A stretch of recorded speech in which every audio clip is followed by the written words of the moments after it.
জাহান্নামের প্রথম ব্যক্তি কে হবে জানতে চাই। এটা কোন নবীর উম্মতের মধ্যে? এটা কোন প্রশ্ন অপরিপূর্ণ, আমি উত্তর দিব না।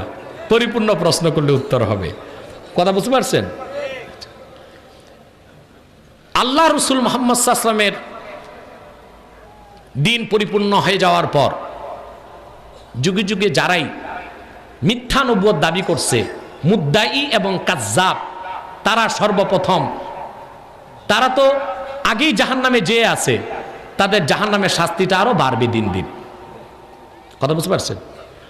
তারপর যারা কাফের, যাদের কুফরটা কুফর বাওয়াহা, কুফর ওইটা এমন কুফর যাতে কারো সন্দেহ নাই, এরকম কাফের এবং মুশরিকরা জাহান্নামে যাবে। কথা বুঝতে পারছেন?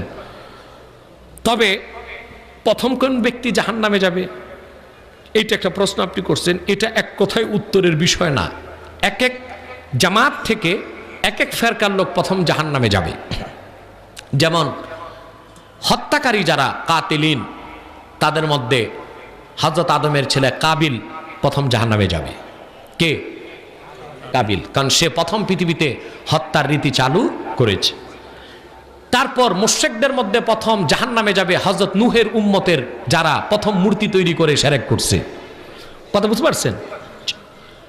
মক্কায় কুরাইশদের কাফেরদের মধ্যে প্রথম জাহান্নামে যাবে আমর ইবনে লুহাই। কি নাম? আমর ইবনে লুহাই। আল্লাহ রাসূল সাল্লাল্লাহু আলাইহি ওয়াসাল্লাম মক্কা মুকাররমায় ১৫০০ বছর আগে আগমন করেছেন। ওনার আগমনের ৩৭০ বছর আগে, কত বছর আগে?